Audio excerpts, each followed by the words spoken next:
My husband's gaming buddy turned out to be his ex-girlfriend. My name is Megan, I'm 28, and I spent an entire year listening to my husband giggle into a headset with his gaming buddy before I realized he was basically dating his ex in our living room.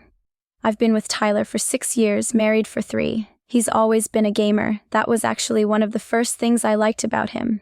When we started dating, he'd bring his old Xbox over to my crappy apartment, we'd eat cheap pizza and take turns playing, and he'd kiss me every time I lost. It felt harmless and cozy. Even after we got married and he upgraded to the full PC setup with the stupidly expensive chair and RGB lights, I shrugged and thought, whatever, at least he's at home and not out at bars. About a year ago, he started talking about a new friend from Ranked.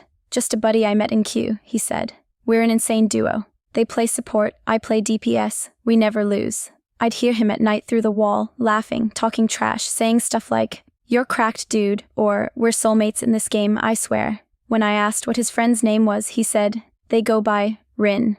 No clue about their real name, we just play. I didn't see a reason to interrogate it. Online friends are normal. I'd bring him snacks, kiss his cheek, and he'd wave me off with a distracted, "Thanks, babe," eyes glued to the screen while Rin's voice crackled in his headphones. But slowly, Rin stopped being some random from Ranked and started becoming a third person in our marriage. Tyler would rush through dinner to hop on with Rin. If we were watching a movie and his phone buzzed with a Discord notification, he'd get restless until he could reply. He started saying no to weekend plans because that's raid night or we already scheduled comp games. I joked once, "Should I be jealous of this Rin person?" And he laughed a little too loudly.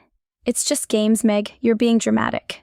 Still, I noticed the changes. Showering and putting on cologne before he gamed, changing shirts, fixing his hair, closing the office door more often. It was like watching someone get ready for a date they swear isn't a date. Except the date was happening 10 feet away from me, behind a headset.